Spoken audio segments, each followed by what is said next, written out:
Hey, welcome back, Toolbox. Glad to have you with us today. With me today is Les Strech, and Les is the president of Thrive Senior Living, and he's based in Atlanta, Georgia. He has been married to Emily for almost 20 years, and they have 4 children, and he's a longtime friend of Toolbox, and we're glad to have him with us today. So, Les, welcome. Hey, Tom. Great. Appreciate it. I'm sitting in a crowded and packed Dulles Airport here, posted up after a flight, and so appreciate you guys allowing me to join. Absolutely. Well, Les, we'll just jump right in. Why don't you tell us some about the way that the pandemic has been impacting you both in your work world and in your family life? What's been going on? Yeah. Well, on the family side, one of the main lessons I've learned, if you've been around me, you've heard me say that crappy leaders kind of minimize the pains of their team members by playing the compare game, like here's your pain and here's my pain. And I found myself doing that when I was having to work from home right out of the gates with my kids. Like, you miss baseball? Our business is on the line. You know, you don't like doing school online?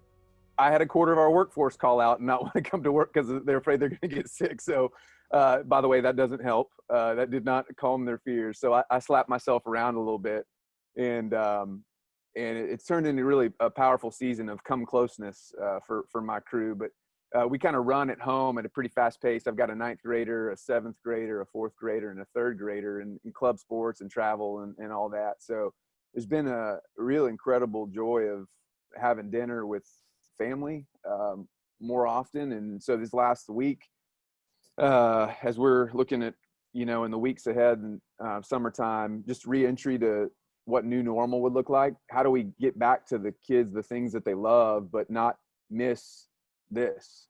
I wish I had a delivery on the solution for you and everybody that's listening. I think the biggest thing right now is just holding the line to say we're not going to let it go, and that's kind of where we're at. So good moment of awareness for family. On the business side, how do I even describe? Maybe it makes sense to give context, but about 9 weeks ago, I found myself leading a business that engages with and cares for older adults.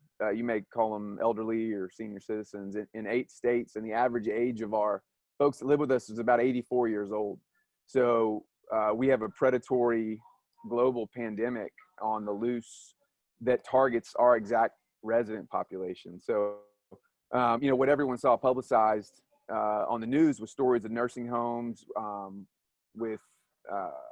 which are government run, did kind of different class of what we do, but underfunded clinical, but still congregate settings for older adults where 50 and 60 and 70 people had passed away. Our hearts grieved for them.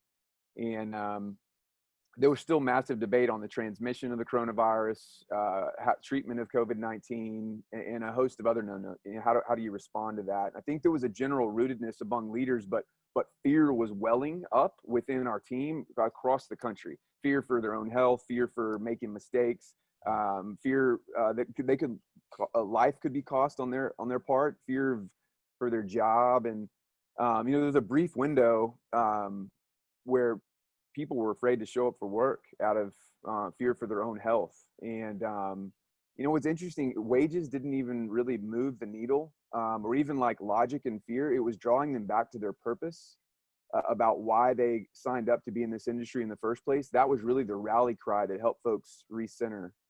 And I think that fear is rising kind of across the globe right now, right? The same fear I saw on our team is fear that's rising. And in my prayer time, a lot in the mornings has been, how do I walk fearlessly when fear is the pervasive pull of the day? And maybe not for you or me, but maybe for people that you lead. And there's this chain reaction with fear that you keep seeing right now. When our fear, it's rooted really in insecurity, and insecurity occurs when we put our security in insecure things, right? So fear rises from insecurity, and insecurity comes when we put our security in insecure things. And I recently posted an article on LinkedIn back of an instance that happened in my life in 2009. I contracted a rare infection in my intestines, and I was dying in a hospital bed. And what happened in that bed, I got stripped bare of my title. I got stripped of finances. I got stripped of health. Everything that I perceived to be secure had been made known to be insecure as I was dying in that bed. And I had 3 kids under 4 at the time, and laid there on a morphine drip, just begging that the Lord wouldn't let that be the end of my story. It seems that in a matter of weeks, by the way, I didn't pass away. God let me continue. Hello. And but it seems in a matter of weeks, nearly every person that I know, every person we know, has gone through the same thing. And I did 11 years ago. Just a perceived security, everything's become insecure, stripped bare, right? And you strip, and I know what we're supposed to say, right? We're supposed to say,